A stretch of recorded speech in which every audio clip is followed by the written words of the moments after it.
Otro asunto que hemos tenido que considerar en esta discusión sobre la ordenación de mujeres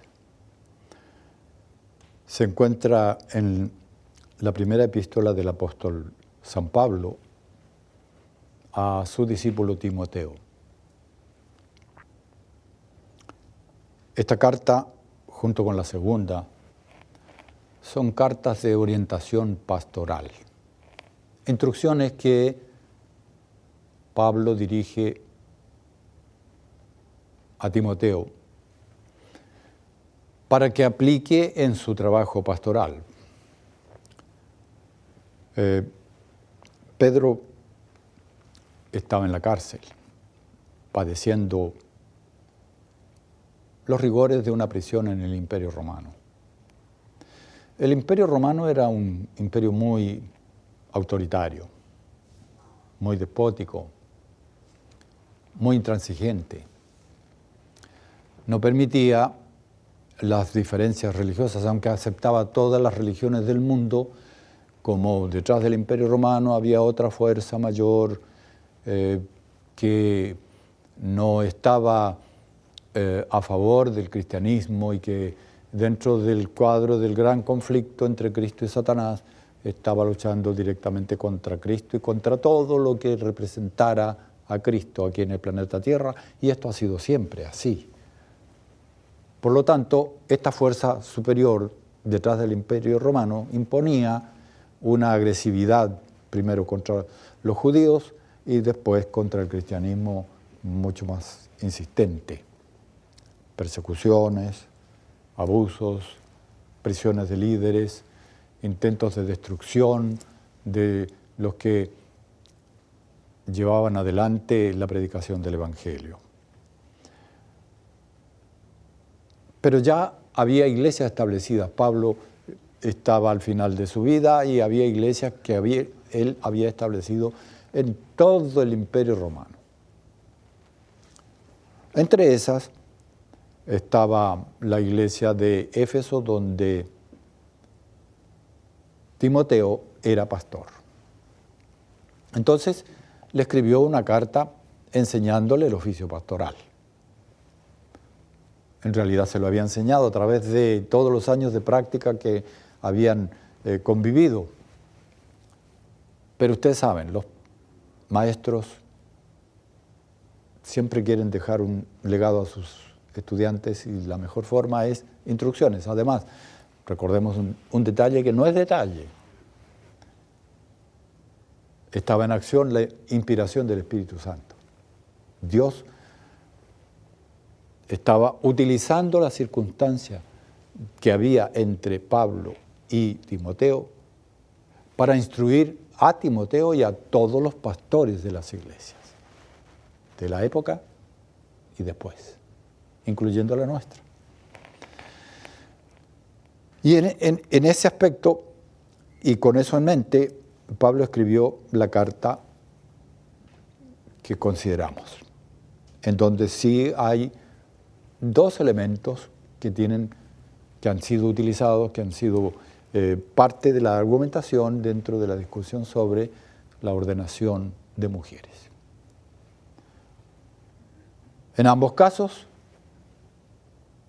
el texto del capítulo 2, que nosotros no vamos a prestarle mucho tiempo en este momento, y el texto del capítulo 3, al cual sí le vamos a prestar el resto de nuestra conversación.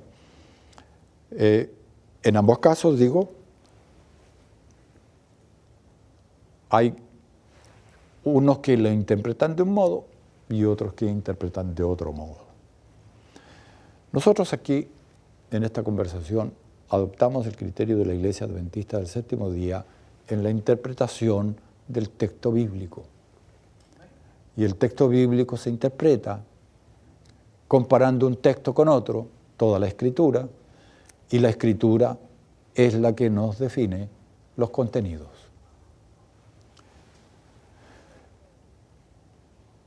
Voy a leer el texto específico que es el que vamos a conversar. Está en el capítulo 3 y Pablo está diciéndole a Timoteo cómo debe ser el obispo o el anciano o el pastor de las iglesias? Porque en los escritos de Pablo y en el Nuevo Testamento en general, la función del anciano y del obispo o supervisor y la del pastor son idénticamente, con una pequeña diferencia. La del anciano es una función pastoral local, reducido a una iglesia específica, y la del pastor va con él a todos los lugares donde él sea asignado a trabajar.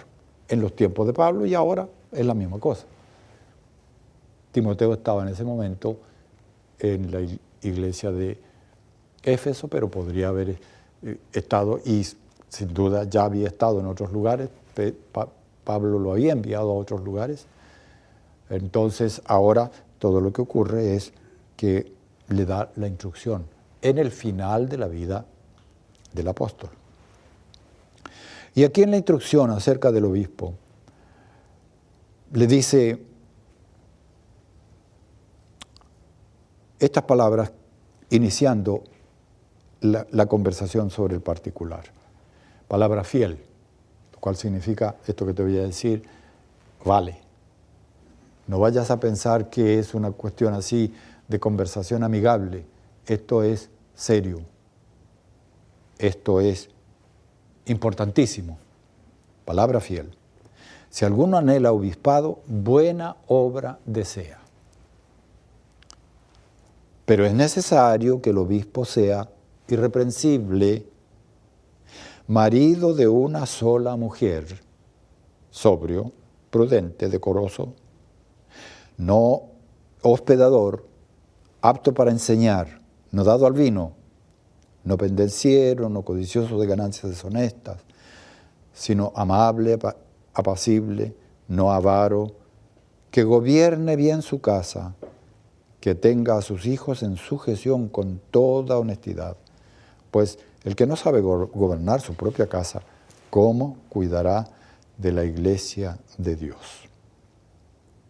Entonces, esta es la instrucción específica que le da en relación con el tema que estamos considerando y que se utiliza en la discusión sobre ordenación de mujeres.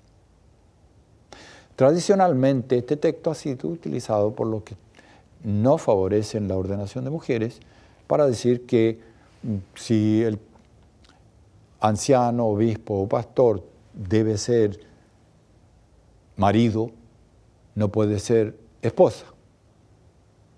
Es decir, el marido es una definición como definición del pastor, se refiere a un hombre. Y el texto griego favorece esa interpretación porque utiliza la palabra aner, que aunque no es la palabra que se refiere solo y exclusivamente a los hombres, es la palabra que en general en el Nuevo Testamento se utiliza para esto. Hay unas pocas referencias al ser humano en general, pero esa palabra no es la típica para el humano en general. La típica es anthropos. Es así, puede ser hombre o mujer, ser humano. Esta es ser humano masculino. Y por eso mismo, entonces está reflejando una definición concreta de cualidad del anciano pastor, que debe ser tomada en cuenta por Timoteo, porque aún sí es deseable que sea obispo de una mujer, pero este obispo tiene que ser de esta manera, irreprensible. Cuando nosotros hablamos de una persona irreprensible, ya estamos saliéndonos del común de la humanidad. No es posible que se pueda aplicar esto a cualquier persona. La humanidad en general es reprensible. Por el solo hecho de que todos los seres humanos somos pecadores, ya ahí nomás hay una reprensión seria que hacer. pero el anciano tiene que ser irreprensible. ¿En qué sentido irreprensible? Por su conducta, naturalmente. Porque lo que se evalúa es la conducta, el modo de ser. Además, irreprensible porque alcanzó algo que el ser humano normalmente no alcanza. Eso que solo se obtiene por la fe en Cristo. Eso que es un regalo de Dios a la vida del que cree. Esa es la justificación, es la vida en santificación, es la vida en dedicación, porque estos son los tres aspectos fundamentales de la vida del cristiano. Justificación para eliminar el pecado del pasado, santificación, que es el proceso en el cual Dios va eliminando los pecados presentes, y la dedicación total, porque eso es nuestra relación con la misión. Cuando nosotros estamos en la vida que no tiene nada de qué reprenderse, estamos así, estamos justificados, estamos en santificación y estamos ejecutando la misión de Dios. Esto es lo que tiene que estar ocurriendo en la vida de alguien que pueda ser elegido obispo, o anciano, o pastor, que es lo mismo.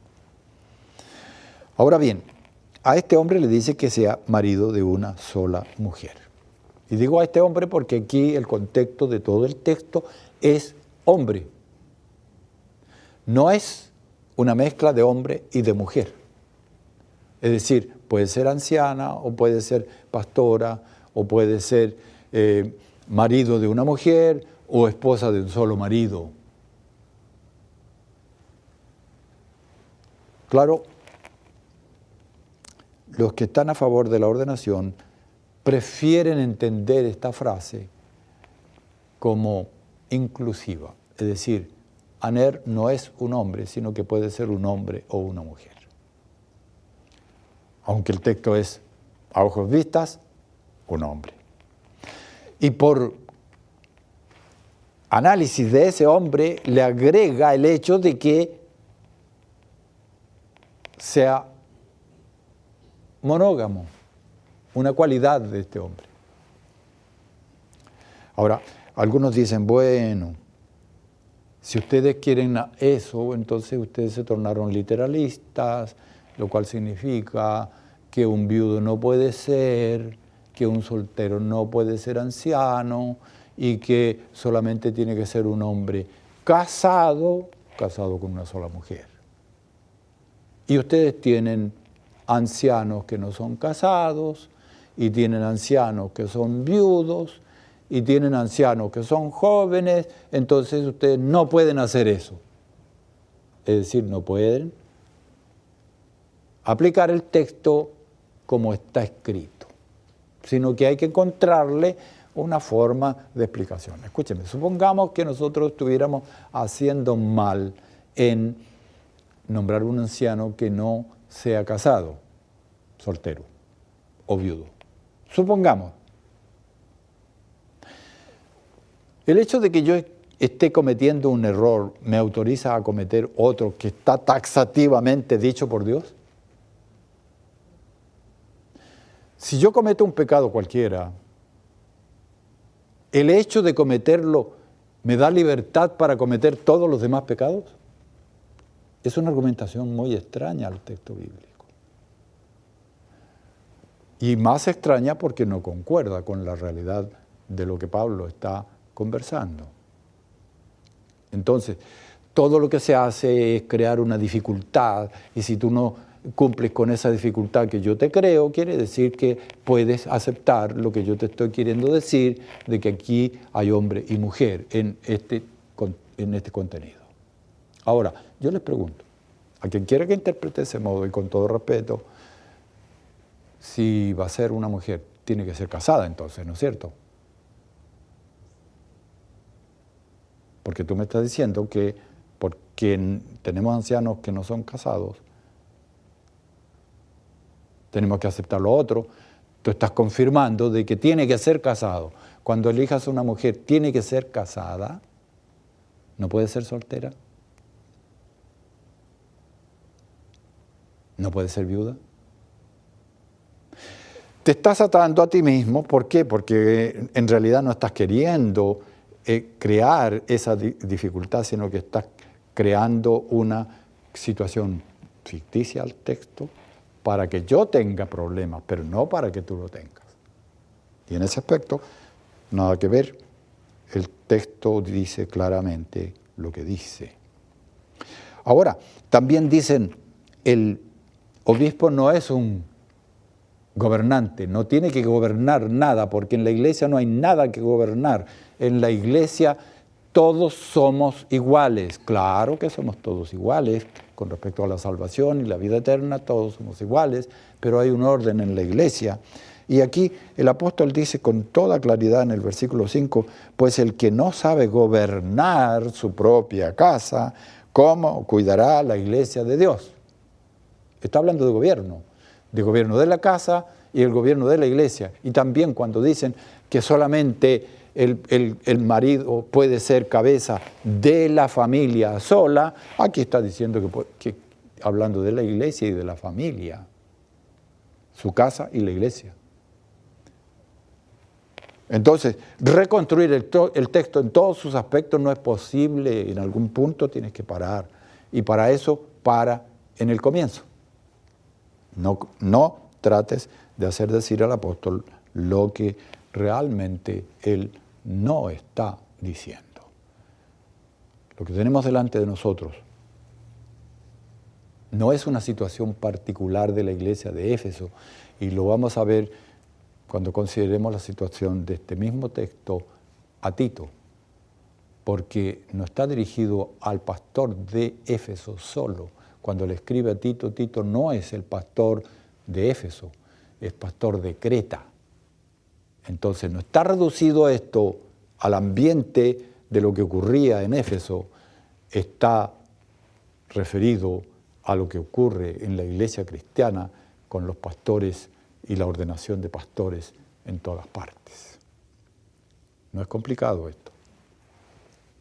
Si lo complicamos, no será por objetivos que no sean los del apóstol, porque el apóstol lo dijo así sencillamente, con claridad, lo dijo con propiedad, lo dijo en contraste con lo que estaba ocurriendo en su ambiente, sí, pero ¿acaso los pecados están reducidos solo al tiempo pastoral